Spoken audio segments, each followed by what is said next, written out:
How to give your aloe vera a fresh start when the plant grows too tall and starts falling over. Welcome to the channel. About 3 months ago, I started dealing with my overgrown aloe vera plants. They had grown quite tall. Since aloe vera is a shallow-rooted, tall plant, especially those in narrow containers, they can easily topple over when strong winds blow. Aside from that, taller plants often produce smaller leaves compared to shorter ones. The good thing is, aloe vera can be easily grown from cuttings, so if your plant has become too tall or leggy, cutting off the top portion and replanting it is a great way to manage its size and start a fresh, healthy plant. Now, there's a specific technique to help the cutting root faster. I already showed this method in my previous video.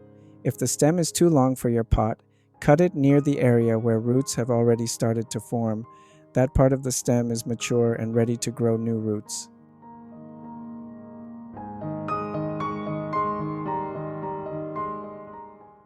In this case, though, the stem wasn't too long, so I only trimmed the base to remove the older, tougher root mass.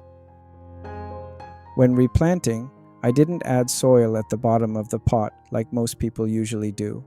I placed the cutting directly in so I could control its height and make sure the stem wouldn't be taller than the pot.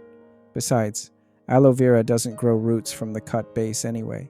The new roots will form along the sides of the stem that are covered with soil. If you do this during the summer, you might notice the leaves turning slightly brown on the edges for a couple of weeks. But don't worry, after about a month, the plant will bounce back and look healthy again.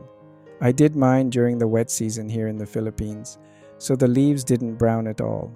They just kept growing like nothing happened. And here's how they look now, 3 months later. I've already harvested their leaves twice since replanting. I hope you learned something new from this video. This is Danny.